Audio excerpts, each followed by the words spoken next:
Really excited that game week's here. It's obviously a lot of work goes into getting to this point, but when you finally know that this Saturday will be real, it's just it's that time that we got to find out what the reveal party shows of who we are, and so this is exciting. I think our kids are ready. I think our staff's ready, and excited about getting into a normal week, and really excited about my first experience running out in Jordan-Hare Stadium. I think that's going to be phenomenal and exciting, and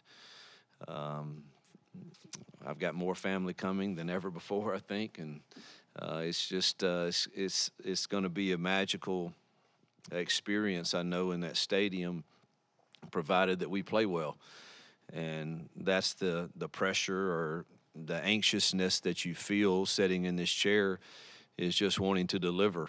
The incredible fan base we have has, welcomed us so much and bought season tickets, and we've expanded the stadium size, and it will be at capacity for Saturday. And you hear all those things, and you just so badly want to, to deliver.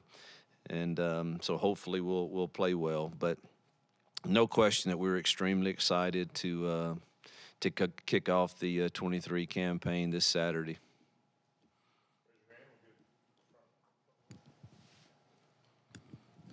Coach, you guys spend about 1,000 hours every offseason preparing for what is ultimately 40 hours of football every fall. What have you told your team about the mental preparation for the game this week, and how to prepare mentally for what they're going to face on Saturday? Well, that's something we've tried to start instilling when we got here. Our theme since we've been here has been flip the script, and it's really about rewiring your mind of how you prepare for these 12 opportunities that we're given. And it's something that has to be done daily, that your whatever is driving your beliefs are going to drive some type of behavior, and that behavior is going to create some habits, and that habits will ultimately give us all our destiny. And the more of those days that we stack, that we're doing things the right way, with the right attitude and with the right passion, then the more prepared we'll be. And I think we're still ongoing in that.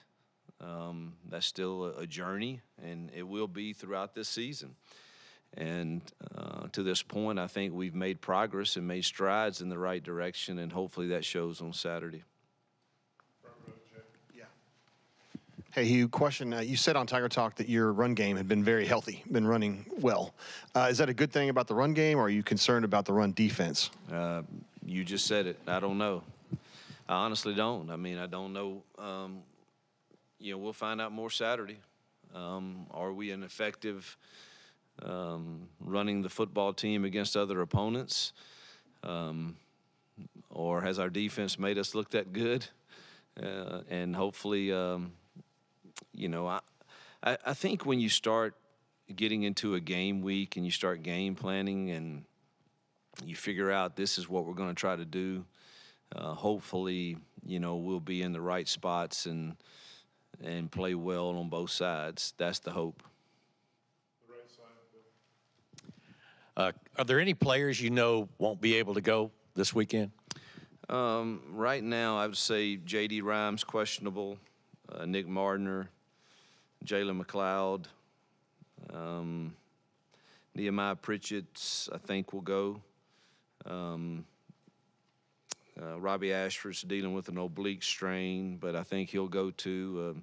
It wouldn't shock me if all of those went, truthfully, but it really wouldn't shock me if a few didn't make it either. But our list is pretty short, and hopefully all of them will make progress this week and be able to go.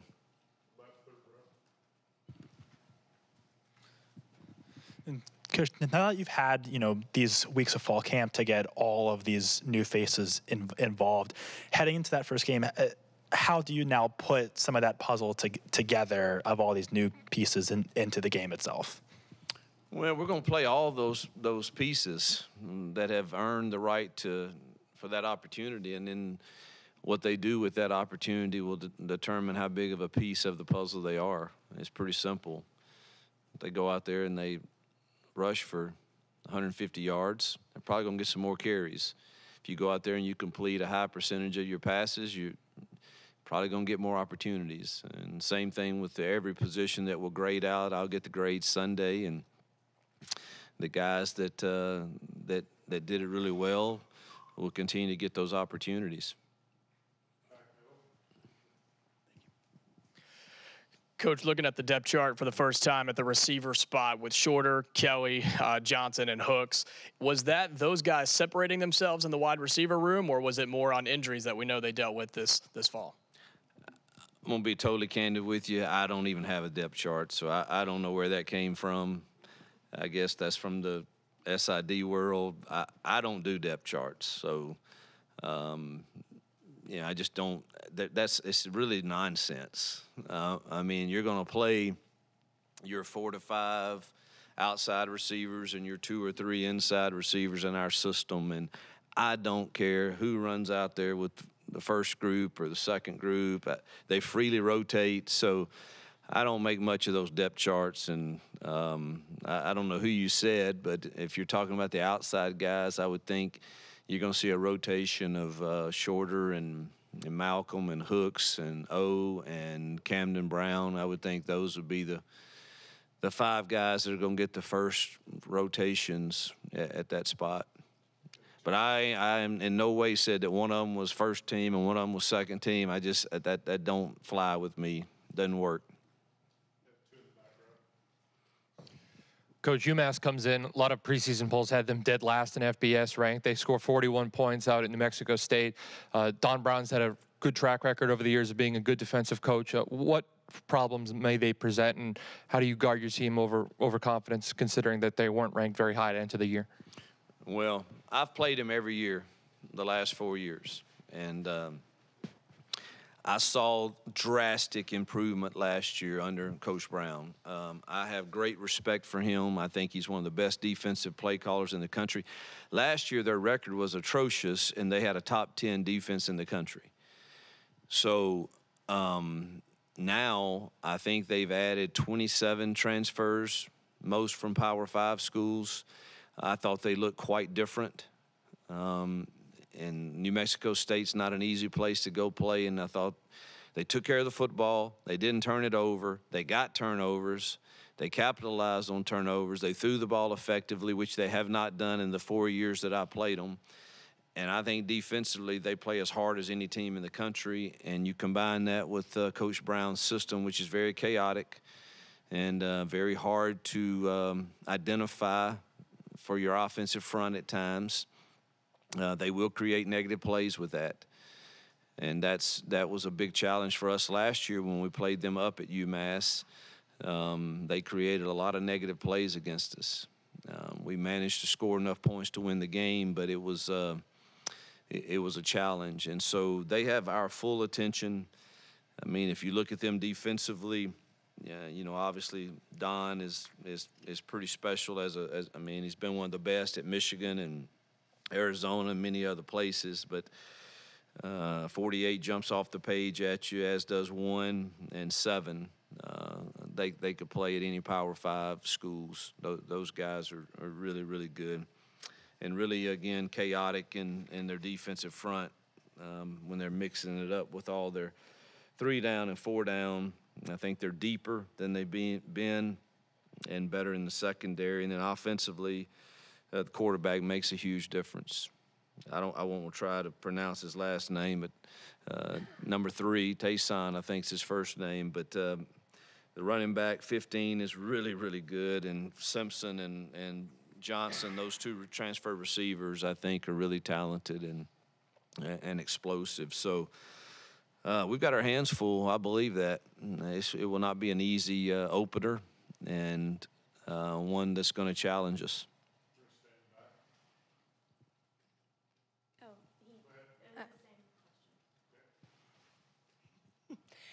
Hi, Coach. So obviously you've coached in these environments here in the SEC before, but returning to it, we always get to know, the players' emotions heading into a big game in that environment. But I'm curious, from your perspective, How do you get yourself prepared for the atmosphere, and do you take a moment and kind of soak that in, especially now making this return? You know, I really haven't thought about that a lot.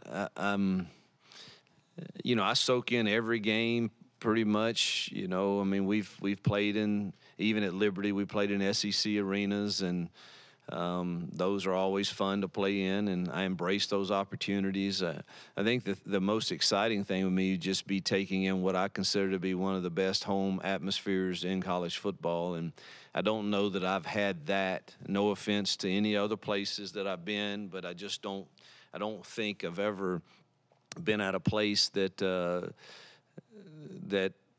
has quite the enthusiasm and passion and energy that I think Jordan-Hare is going to have. And so I will take a moment to take that in.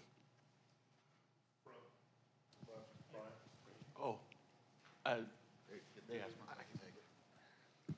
can try another one. Tell me what your favorite thing is about what Peyton's done during this camp, from the first day until today, just what you really liked from him. His attention to every little thing. You know, he's got an advantage that he's in grad school and he has a lot of time. And so it's important to him, and he's constantly studying. And I sure hope that translates into his decision-making come Saturday, now that we're not just running stuff against a defense that we don't really know what they're doing. Now you honestly get the game plan and say, now, Peyton, I would expect you to see this and get it right, and he takes great pride in that. So I think it's that's probably been the most impressive thing, is just he wants to have the mental part of the game plan totally down. When we talked to Cadillac earlier this month, he was talking about how he thought that this was the deepest running back room he's had since he's been here. Just how much do you like leaning on the fact that you got multiple guys, not just maybe one or two that can give y'all good carries? Well, the facts are, if you're able to run the ball, you can shorten the game. And I think that may be advantageous to us this year. And so are we good enough in the O-line, tight ends, and running back room to do that in a league that has tremendous defensive linemen? I don't know yet. But I do think that our running back room is very solid top to bottom, and we're going to lean on them heavily. Obviously, you know, the first thing is a win, but what are some of the other type of things that you're looking for on Saturday that you'd really like to see?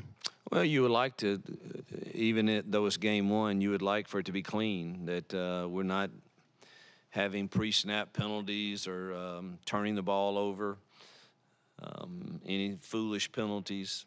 And you'd like to see them play with great passion. So those would be the things that, you know, obviously you want to win the game and you want to look good. But that's always a fear, I guess, you have of you're not quite sure how a new team that we've, you know, piecemealed together ever since we've been here, and now they're fixing to get out there in front of 88,000 and a loud crowd, and, you know, how will we handle all of our emotions? And does it cause us to have a foolish penalty here or there? Things like that you can't do and win games. And so just hope it's a clean game for us. Hugh, obviously, you know, go back to UMass, them playing in week 0, you guys already having some tape. Do you think that's maybe a significant advantage? Is that maybe something that's not super important? I guess, how do you feel now with having some tape on them and them not having any on you guys? It definitely helped to they're quite different on offense than they've been in the past. So defensively it's the same that I've faced, but offensively they're quite different.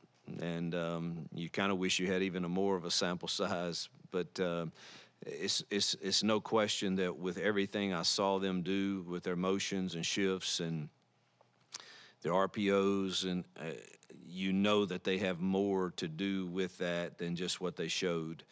And so I think they're very similar to us, truthfully, now. And there's a lot of options, and this quarterback, you've got to be aware of him, both running and passing. So it was quite different. So I think it was helpful. What have you seen from Amari Kelly in this camp, and how much has he maybe progressed even since the spring? Love his energy. Love the way he practices. Love the juice he brings to the field. Just getting him, not just him, the biggest struggle with the receivers is getting them to play with the same tempo on every single route and every single play.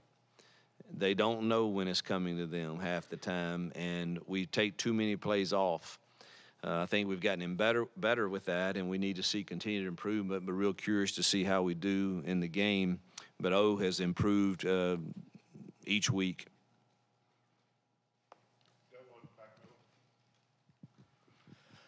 On special teams, how much of a weapon is that going to be with McPherson kicking the ball and then the senior Chapman punting the ball? How much of a weapon for you against UMass, and then for 2023 will the special teams be?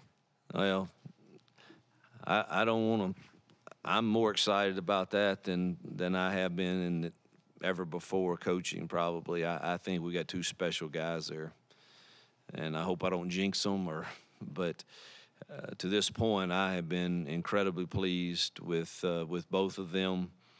And I think they're weapons that are going to be very, very huge for us.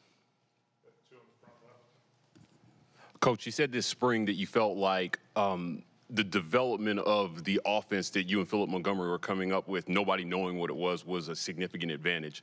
You know, what can fans expect in terms of offensive identity this season in how Auburn is going to run the football and pass the football? Well, I'm never going to change what I believe in, and I believe you have to be a threat to run the football. But I also believe that a throw off of a run is a run. And so, you know, I may come in here after a game and you guys say, man, Coach, you only rushed for 90 yards, but you threw for 400. You know, to me, I want to know what the average per carry was, if that makes sense, because you don't know it, but probably 15 of those passes were runs, but the defense had an extra hat. And so I don't think that's real smart football, to constantly run into an extra guy in the box. And so to me, those are kind of rushing yards. So I think you have to be a threat to run the ball. You can't be one-dimensional, so you have to stay balanced. And balance doesn't always show on the stat sheet to me, but it does when I go and look and say, all right, these 10 runs we threw for 100 yards on them. Then I know, but I really want to know what that average per carry was when we did hand it off, because it usually tells me we're making the right decision and we're handing it into good boxes. And if we're constantly making a wrong decision and handing it into a bad box, that average is probably going to go down. Yes, Griffin Speaks, local kid, Baylor transfer. What have you seen from him allow him to be in the rotation potentially at safety and special teams? I think he's got a shot to be in the rotation this Saturday. And what happens from that point on, I know he's on some special teams. And I think he'll get a shot to get some reps as a backup safety too, and we'll see how he performs. In the right spot at the right time, knows the system, gets the checks. So I think, wish he were a little bigger and faster, but he's going to be in the right spot, and he's not afraid of contact. And so I think he can get everybody on the right page back there. Particularly if you're playing all those young ones around him. You've mentioned him a few times already, but Don Brown's had this legendary career on defense. Like, what makes him such – man, his defense is so good since you faced him, several times now. Yeah, he gave me fits last year, and I've watched that game a lot of times, and we scored 42 points, but it felt like it was 12. It was hard. But he mixes it up between even and odd, and then when he gets in his odd, he's going to have these spinner backs, and you never know where they are. And it's just hard to identify for your O-line exactly, what the combinations need to go to in the run game and in the pass pro. And so we've got a lot of studying more to do today to make sure we're as good. But there's going to be some negative plays. The whole deal is trying to confuse the O-line, and they're effective with that. We just got to make sure that they're effective with that at a small percentage. Hugh, going back to Peyton, I guess how do you, maybe simplify is not the right word, but when you have a first game with a new quarterback, how do you sort of, maybe ease him into that while still keep making sure you guys have a dynamic passing game? Yeah, you know, you would like to. I've always felt like I would like to start a few games with some simple completions for him. This is a little harder to do because of their trap coverage. You're a little nervous to work too much quick game right off the bat because they'll. I mean, they did a beautiful job, and they run it a little different than a lot of people. But in their trap coverage, they had a pick six the other night. They got 3 turnovers, which resulted in 21 points. One was a pick six off of that trap coverage, and he really did a nice job of deceiving the quarterback. So you got to be careful. What I would like to do is throw a quick hitch or two every now and then, but they don't really give you that opportunity. So Peyton's going to have to take what they give and throw the passes and complete the ones that work against this scheme. All right, Coach. Thank you. No, thank y'all.